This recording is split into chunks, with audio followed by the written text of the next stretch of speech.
കർത്താവിൻ്റെ വിലയേറിയ നാമം മഹത്വപ്പെടുമാറാകട്ടെ. റിവൈവ് 2023 ഭാഗമായ എല്ലാ കർത്താവിൻ്റെ ദാസന്മാർക്കും കുടുംബങ്ങൾക്കും എല്ലാ ദൈവത്തിൻ്റെ മക്കൾക്കും വേഗം വരുന്ന കർത്താവായ യേശുക്രിസ്തുവിൻ്റെ നിഷ്ഠല്യമേറിയ നാമത്തിലുള്ള സ്നേഹ വന്ദനത്തെ ഈ തരുണത്തിൽ അറിയിക്കുകയാണ്. എല്ലാ പ്രിയപ്പെട്ടവർക്കും 2025 പുതുവത്സര ആശംസകൾ ഞാൻ നേരുകയാണ്. കർത്താവ് എല്ലാ പ്രിയപ്പെട്ടവരെയും അനുഗ്രഹിക്കുമാറാകട്ടെ എന്ന് പ്രത്യേകിച്ച് ഓർപ്പിക്കുന്നു. കർത്താവ് നമ്മെ സഹായിക്കട്ടെ. പുതുവത്സര സന്ദേശമായിട്ട് ഒരു വേദഭാഗം നമ്മുടെ ചിന്തയിലേക്ക് കൊണ്ടുവരുവാൻ ഞാൻ കർത്താവിൽ ശരണപ്പെടുകയാണ്. അതിനാധാരമായിട്ട് ഫിലിപ്പിയ ലേഖനം 3-ാം അധ്യായത്തിൻ്റെ 14-ാമത്തെ വേദഭാഗം ഞാൻ നിങ്ങളെ വായിച്ച് കേൾപ്പിക്കുന്നു. ഫിലിപ്പിയ ലേഖനം 3-ാം അധ്യായം 14-ാം വാക്യം. ഒന്ന് ഞാൻ ചെയ്യുന്നു, പിൻപിലുള്ളതിനെ മറന്നും മുമ്പിലുള്ളതിന് ആഞ്ഞും കൊണ്ട് ക്രിസ്തുവേശുവിൽ ദൈവത്തിന്റെ പരമവിളിയുടെ വിരുദ്ധനായി ലാക്കിലേക്ക് ഓടുന്നു. ഇവിടെ അപ്പോസ്തലനായിരിക്കുന്ന വിശുദ്ധ പൗലോസ് ലീഗ ഒരു പ്രസ്താവനയാണ് നമുക്കിവിടെ വായിച്ച് കേൾക്കുവാനായിട്ട് കർത്താവ് നമ്മെ സഹായിച്ചത്. അദ്ദേഹം ഇങ്ങനെയാണ് പറയുന്നത്: ഒന്ന് ഞാൻ ചെയ്യുന്നു, പിൻപിലുള്ളതിനെ ഞാൻ മറന്ന് മുൻപിലുള്ളതിനെ ആഞ്ഞുകൊണ്ട് ക്രിസ്തുവേശുവിന്റെ പരമവിളിയുടെ ലാക്കിലേക്ക് ഞാൻ ഓടുന്നു എന്നാണ് ഓർപ്പിക്കുന്നത്. എൻ്റെ ചിന്തയിലേക്ക് കടന്നു വന്ന ഒരു കാര്യം ഞാൻ ഓർപ്പിക്കുവാനായിട്ട് ആഗ്രഹിക്കുന്നു. കഴിഞ്ഞ 2024 നമ്മെ വിട്ട് സംഭവകുലമായ ഒരു വർഷക്കാലം നമ്മെ വിട്ട് കടന്നുപോയി. അതൊക്കെ നമ്മുടെ ജീവിതത്തിലെ പ്രതിസന്ധികളും പ്രശ്നങ്ങളും പ്രയാസങ്ങളും ഒക്കെ നേരിട്ട ഒരു വർഷമായിരുന്നിരിക്കാം. ഒരുപക്ഷെ ദൈവം നമുക്ക് നല്ല അനുഗ്രഹങ്ങൾ നൽകിയ ഒരു സന്ദർഭമായിരുന്നിരിക്കാം ഒരുപക്ഷെങ്കിൽ. എന്നാൽ ഈ 2024 നമ്മെ വിട്ട് കടന്നു പോകുമ്പോൾ നമുക്ക് പുറകിലേക്ക് നോക്കുമ്പോൾ നമ്മുടെ ജീവിതത്തിൽ ഒത്തിരി പ്രതിസന്ധികളും പ്രയാസങ്ങളും വേദനകളും കഷ്ടതകളും ദുഃഖങ്ങളും ഒക്കെ നമുക്കുണ്ടായിരുന്നു. എന്നാൽ നാം പുതുവർഷത്തിലേക്ക് പ്രവേശിക്കുമ്പോൾ പിൻപിലുള്ളതിനെ നമുക്ക് മറന്നുകൊണ്ട് മുൻപിലുള്ളതിന് വേണ്ടി ആഞ്ഞുകൊണ്ട് ക്രിസ്തുവേശുവിന്റെ പരമവിളിയുടെ ലാക്കിലേക്ക് നാം ലക്ഷ്യത്തിന് വേണ്ടി ഓടുന്ന ഒരനുഭവം നമ്മുടെ ജീവിതത്തിൽ ഉണ്ടായിരിക്കേണ്ടത് ഏറ്റവും ആവശ്യമാണ്. നമ്മുടെ ജീവിതത്തിൽ പുറകിലുള്ള അല്ലെങ്കിൽ കഴിഞ്ഞുപോയ കാര്യങ്ങൾ മറക്കുക എന്നുള്ളത് നമ്മുടെ ജീവിതത്തിൽ ഒരു അനുഗ്രഹം തന്നെയാണ്. എങ്കിൽ മാത്രമേ അതിനെ നാം മറക്കാൻ തയ്യാറായെങ്കിൽ മാത്രമേ ദൈവത്തിങ്കിൽ നിന്ന് ചിലത് നമുക്ക് പ്രാപിക്കുവാനായിട്ട് കഴിയുള്ളൂ. വിശുദ്ധ വേദപുസ്തകം നാം പഠിക്കുമ്പോൾ ഒരു വ്യക്തിയെ ഞാൻ ഒന്ന് ചൂണ്ടിക്കാണിക്കുവാനായിട്ട് കർത്താവ് ശരണപ്പെടുകയാണ്. ഉൽപ്പത്തി പുസ്തകം അതിന്റെ 41-ാം അധ്യായത്തിന്റെ അതിന്റെ 51-ാമത്തെ വേദഭാഗത്തിലാണ് നമുക്ക് ആ വ്യക്തിയെ കാണുവാനായിട്ട് കഴിയുന്നത്. നമുക്ക് കാണുവാൻ കഴിയുന്നത് യാക്കോബിന്റെ മകനായിരിക്കുന്ന യോസേപ്പിനെ നമുക്ക് അവിടെ കാണുവാൻ കഴിയുന്നുണ്ട്. യോസേപ്പിനെ നമുക്ക് കാണുമ്പോൾ ആ വേദഭാഗം എങ്ങനെയാണ് വായിപ്പാൻ ഇടയായിത്തീരുന്നത്? ഉൽപ്പത്തി പുസ്തകം 41-ാം അധ്യായത്തിന്റെ 51-ാമത്തെ വേദഭാഗം.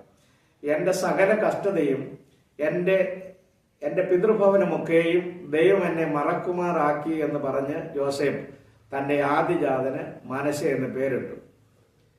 52-ാം വാക്യം കൂടെ, സങ്കടദേശത്ത് ദൈവം എന്നെ വർദ്ധിപ്പിച്ചു എന്ന് പറഞ്ഞു. ഇവിടെ നമുക്ക് കാണുവാൻ കഴിയുന്നത് യോസേപ്പിന്റെ ചരിത്രം നമുക്ക് എല്ലാവർക്കും അറിവുള്ളതാണ്. യോസേപ്പ് തന്റെ പിതാവിൽ നിന്ന് തന്റെ സഹോദരന്മാരുടെ ക്ഷേമവർത്തമാനം അന്വേഷിക്കുന്നതിന് വേണ്ടി ഇറങ്ങി പുറപ്പെട്ടപ്പോഴാണ് തന്റെ ജീവിതത്തിൽ തന്റെ സഹോദരന്മാര് സ്വപ്നക്കാരൻ വരുന്നുവെന്ന് പറഞ്ഞുകൊണ്ട് തന്നെ പൊട്ടക്കിണറ്റിലിടുകയും അങ്ങനെ പോത്തിഫേറിന്റെ ഭവനത്തില് അകമ്പടി നായകൻ മിദ്യാന്യ കച്ചവടക്കാര് തന്നെ വിലയ്ക്ക് വാങ്ങിച്ച് കൊണ്ടുപോവുകയും ഒക്കെ ചെയ്തു. അങ്ങനെ പോത്തിഫേറിന്റെ ഭവനത്തിൽ താൻ വസിക്കുമ്പോൾ അവിടെയും തനിക്ക് നിലനിൽപ്പില്ലാതെ വന്ന് പ്രശ്നങ്ങൾ അഭിമുഖീകരിക്കേണ്ടി വന്നു.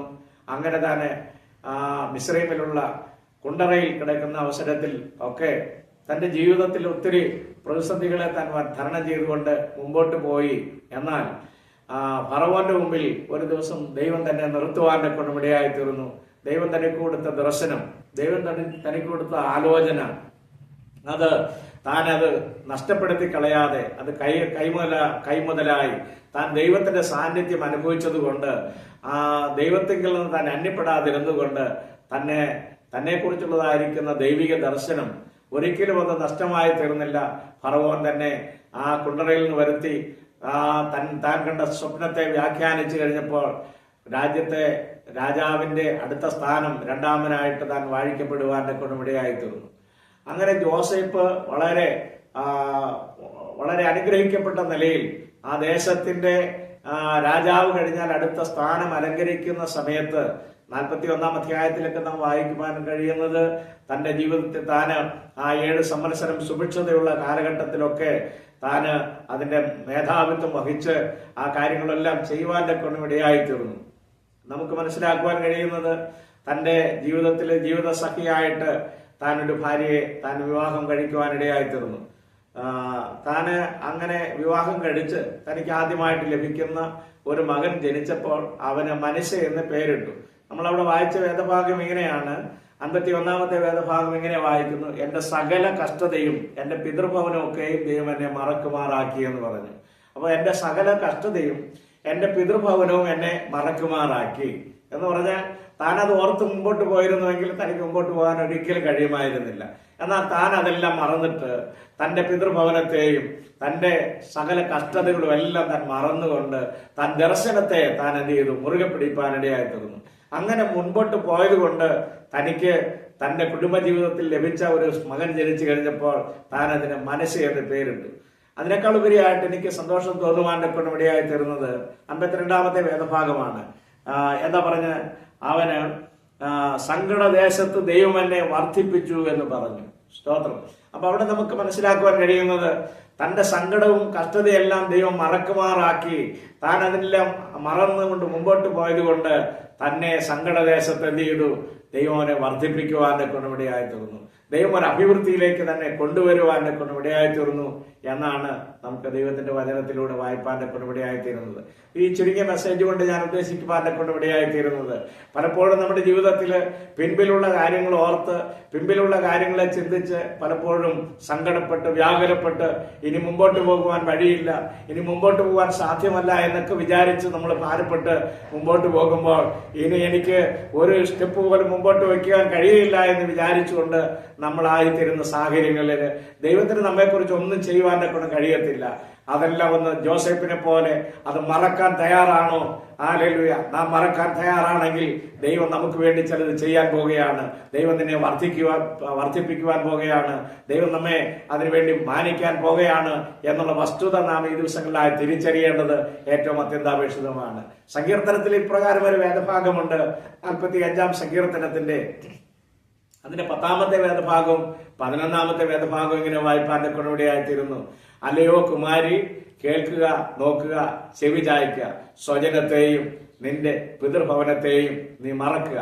അപ്പോൾ രാജാവ് നിന്റെ സൗന്ദര്യത്തെ ആഗ്രഹിക്കും. അവൻ നിന്റെ നാഥനല്ലോ, നീ അവനെ നമസ്കരിച്ചു കൊള്ളുക. കണ്ടോ, എത്ര അനുഗ്രഹിക്കപ്പെട്ട ഒരു വേദഭാഗമാണ്. സ്തോത്രം. ഹല്ലേലൂയ. നമ്മൾ പലപ്പോഴും പോകുന്നതായിരിക്കുന്ന പിന്നിട്ട പാതകളെ ഓർത്ത് നമ്മൾ വ്യാകുലപ്പെട്ട് മുമ്പോട്ട് പോയാൽ നമുക്കൊരിക്കലും ഹല്ലേലൂയ പദവിയിൽ നമുക്ക് എത്തിച്ചേരുവാൻ കഴിയുകയില്ല. അവിടെ പറഞ്ഞിരിക്കുന്നത്, അല്ലയോ കുമാരി, കേൾക്കുക, നോക്കുക, ചെവി ചായ്ക്കുക. സ്വജനത്തെയും നിന്റെ പിതൃഭവനത്തെയും മറക്കുക. അപ്പോൾ രാജാവ് നിന്റെ സൗന്ദര്യത്തെ ആഗ്രഹിക്കും. സ്തോത്രം. ഹല്ലേലൂയ. നമ്മുടെ അരുമനാഥൻ നമ്മുടെ സൗന്ദര്യത്തെ ആഗ്രഹിക്കണമെങ്കിൽ പഴയ കാര്യങ്ങളൊക്കെ ചിന്തിച്ച് പുറകോട്ട് നാം പോയി ആലിലെ പിന്മാറ്റ അവസ്ഥകളിലേക്ക് ദൈവസന്നിധിയിൽ നിന്ന് അന്യപ്പെട്ടു പോയാൽ ഒരിക്കലും നമ്മളെ ആലിലെ കൈപിടിച്ച് ഉയർത്തുവാൻ നമ്മുടെ ദൈവത്തിന് സാധ്യമല്ല.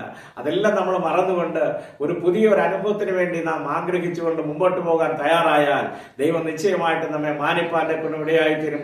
നമ്മെ വർദ്ധിപ്പിക്കുവാൻ ദൈവം മതിയായവനാണ്. ജോസഫിനെ ദൈവം ആലിലെ സകല കഷ്ടതയും തന്റെ പിതൃഭവനത്തെ മറന്നുകൊണ്ട് താൻ മുമ്പോട്ട് പോയപ്പോൾ താൻ അങ്ങോട്ട് പോകുകയല്ല ചെയ്തത്, തന്റെ സഹോദരന്മാർ തന്നെ തേടി ഇങ്ങോട്ട് വരികയാണ് ചെയ്തത്. തന്റെ പിതാവ്, ആലിലെ കുടുംബം എല്ലാം, ചാർച്ചക്കാരെല്ലാം തന്നെ തേടി വരുവാൻ കൊണ്ട് ഇടയായി തീർന്നു. ദർശനത്തിന് വേണ്ടി നാം ചെവി കൊടുത്താൽ, ദർശനത്തിന്റെ പുറകെ നാം ശരിയായിട്ട് മുമ്പോട്ട് പോകാൻ തീരുമാനിച്ചാൽ, ആലിലെ നമ്മെ മാനിക്കുന്ന ഒരു സ്വർഗത്തിലെ ദൈവമുണ്ട്. ആലിലുയ. സ്തോത്രം. ഹല്ലേലൂയ. പഴയ അനുഭവങ്ങളെ ഓർത്തുകൊണ്ട് നാം പുറകോട്ട് പോയാൽ, ആലിലെ സഹോദരങ്ങളെ തേടി ജോസഫ് പോയിരുന്നു ചെയ്തിരുന്നുവെങ്കിൽ ഒരിക്കലും ആ പദവിയിൽ അവൻ എത്തിച്ചേരുവാൻ കഴിയുകയില്ലായിരുന്നു. ആലിലെ സങ്കടദേശത്ത് അവനൊരു വർധന ഉണ്ടാകുകയില്ലായിരുന്നു, ഒരനുഗ്രഹം ഉണ്ടാകത്തില്ലായിരുന്നു. പ്രതികൂലങ്ങളെ കണ്ടുകൊണ്ട് നമ്മൾ ഭയപ്പെടാതെ, പ്രതികൂലങ്ങളെ കണ്ടുകൊണ്ട് നമ്മൾ പതറിപ്പോകാതെ, ആലിലെ കർത്താവ് നമ്മെ വിളിച്ചവൻ വിശ്വസ്തനാണെന്ന് അറിഞ്ഞുകൊണ്ട് നൽകിയ ദർശനം ഹല്ലേലൂയ അത് പൂർത്തീകരിപ്പാൻ അവൻ മതിയായവനാണെന്ന് മനസ്സിലാക്കിക്കൊണ്ട് ഈ ദിവസങ്ങളായി നമ്മുടെ ജീവിതയാത്ര തുടരുവാൻ തീരുമാനിച്ചാൽ ദൈവം നമ്മെ വർദ്ധിപ്പിക്കുവാൻ ആഗ്രഹിക്കുകയാണ്. 2025 നമ്മുടെ ജീവിതത്തിൽ ഒരു വർധനവിന്റെ വർഷമായി തീരാൻ പോകുകയാണ്. എത്ര പേർക്ക് വിശ്വസിക്കുവാൻ കഴിയുന്നു? റിവൈവ് 2023-24 തരണം ചെയ്ത നമ്മൾ 2025 ഒരു വർധനവിലേക്ക് നാം കടന്നു വരുവാൻ പോകുകയാണ്. ജോസഫിനെ പോലെ ഹല്ലേലൂയ ഇതെല്ലാം കഴിഞ്ഞ നാളുകളിലെ നമ്മുടെ പ്രതികൂലങ്ങൾ, കഴിഞ്ഞ നാളുകളിലെ നമ്മുടെ സങ്കടങ്ങൾ, നമ്മുടെ വേദനകളെല്ലാം മറന്നുകൊണ്ട് പുതിയതിനു വേണ്ടി നമുക്ക് ഈ ദിവസങ്ങളിൽ ഓടുവാൻ കർത്താവ് നമ്മെ സഹായിക്കട്ടെ. പൗലോസ്ലീഹ പറഞ്ഞ വാക്കുകളെ ഉദ്ധരിച്ചുകൊണ്ട് ഞാൻ അവസാനിപ്പിക്കട്ടെ. ഒന്ന് ഞാൻ ചെയ്യുന്നു, പിൻപിലുള്ളതിനെ മറന്ന് മുൻപിലുള്ളതിനെ ആഞ്ഞുകൊണ്ട് ക്രിസ്തു യേശുവിന്റെ പരമവിളിയുടെ ലാക്കിലേക്ക് ഞാൻ ബിരുദനായിട്ട് ഞാൻ ഓടുകയാണ്. പിൻപിലുള്ളതിനെ നമുക്ക് മറക്കാം, മുൻപിലുള്ളത് നമ്മുടെ ദർശനമാണ്, മുമ്പിലുള്ളത് നമ്മുടെ കാഴ്ചപ്പാടാണ്. പ്രതിസന്ധിയെ കണ്ടുകൊണ്ട് നിന്നാൽ നമ്മുടെ മുമ്പിലുള്ള ശുശ്രൂഷ നമുക്ക് പരാജയപ്പെടുവാൻ ഇടയായിത്തീരും, മുമ്പിലുള്ള ക്രിസ്ത്യൻ ജീവിതം നമുക്ക് പരാജയപ്പെടുവാൻ ഇടയായിത്തീരും. അങ്ങനെ ഒരിക്കലും വരാതിരിപ്പാൻ പിൻപിലുള്ളതിനെ നമുക്ക് മറക്കാം, മുമ്പിലുള്ളതിന് വേണ്ടി ആഞ്ഞുകൊണ്ട് ക്രിസ്തുയേശുവിന്റെ ആ പരമവിളിയുടെ ലാക്കിലേക്ക്, ആ ലക്ഷ്യത്തിന് വേണ്ടി നമുക്ക് ഓടുവാൻ സർവകൃപാലുവായിരിക്കുന്ന ദൈവം നമ്മെ സഹായിക്കട്ടെ. ദൈവം അതിനുവേണ്ടി നമ്മെ ശക്തീകരിക്കട്ടെ എന്ന് ഓർപ്പിച്ചുകൊണ്ട് എല്ലാ പ്രിയപ്പെട്ടവർക്കും പുതുവത്സരാശംസകൾ നേർന്നുകൊണ്ട് ഞാൻ എന്റെ വാക്കുകളെ നിർത്തുന്നു. വരും കാലങ്ങളിൽ 2025 കർത്താവിന് വേണ്ടി ഒന്നുകൂടെ ഓടുവാൻ കർത്താവ് നമുക്ക് പ്രാപ്തി നൽകട്ടെ, ബലം നൽകട്ടെ, ആരോഗ്യം നൽകട്ടെ. നമുക്ക് എല്ലാ വിധമായിരിക്കുന്ന വർധനവും ദൈവം നമുക്ക് നൽകി നമ്മെ അനുഗ്രഹിക്കട്ടെ എന്ന് ഓർപ്പിച്ച് വാക്കുകളെ ചുരുക്കുന്നു. ദൈവം നമ്മെ എല്ലാവരെയും ധാരാളമായിട്ട് അനുഗ്രഹിക്കുമാറാകട്ടെ. God bless you. പ്രിയ ദൈവമക്കളെ, 2023-2024 വർഷങ്ങളിൽ ദൈവകൃപയിൽ ആശ്രയിച്ചുകൊണ്ട് അടിമാലിയിലും പരിസര പ്രദേശങ്ങളിലും ദൈവജനത്തിന്റെ ആത്മീയ വർധനവിന് വേണ്ടി ദൈവദാസന്മാരുടെ ശുശ്രൂഷയുടെ വിപുലതയ്ക്ക് വേണ്ടി ആരംഭിക്കപ്പെട്ടതായ റിവൈവ് 2023 എന്ന പ്രോഗ്രാം കഴിഞ്ഞ 2 വർഷമായി വളരെ ഫലപ്രദമായ നിലകളിൽ, അനുഗ്രഹിക്കപ്പെട്ട നിലകളിൽ നടത്തുവാനായിട്ട് കർത്താവ് സഹായിച്ചു. വളരെ അനുഗ്രഹിക്കപ്പെട്ട ശുശ്രൂഷകൾ അനുഗ്രഹിക്കപ്പെട്ട ദൈവദാസന്മാരാൽ നടത്തപ്പെടുകയും അത് മുഖാന്തരമായിട്ട് ദേശത്തിന് വലിയ സഭകൾക്കൊക്കെ വലിയ അനുഗ്രഹങ്ങൾ ഉണ്ടാകുവാൻ സർവകൃപാലുവായിരിക്കുന്ന ദൈവം സഹായിച്ചു. ദൈവം അനുവദിച്ചാൽ 2025 മുൻ വർഷത്തെ അപേക്ഷിച്ച് പുതിയ പദ്ധതികൾ ആസൂത്രണം ചെയ്തുകൊണ്ട് മുമ്പോട്ട് പോകുവാൻ ആഗ്രഹിക്കുകയാണ്. എല്ലാ ചൊവ്വാഴ്ചകളിലും ചർച്ച് ഓഫ് ഗോഡ് സഭകളിൽ വെച്ച് ദേവദാസന്മാരുടെ സാന്നിധ്യത്തിൽ പ്രാർത്ഥനാ കൂടിവരവുകൾ, വിടുതൽ ശുശ്രൂഷകൾ നടത്തപ്പെടുന്നു.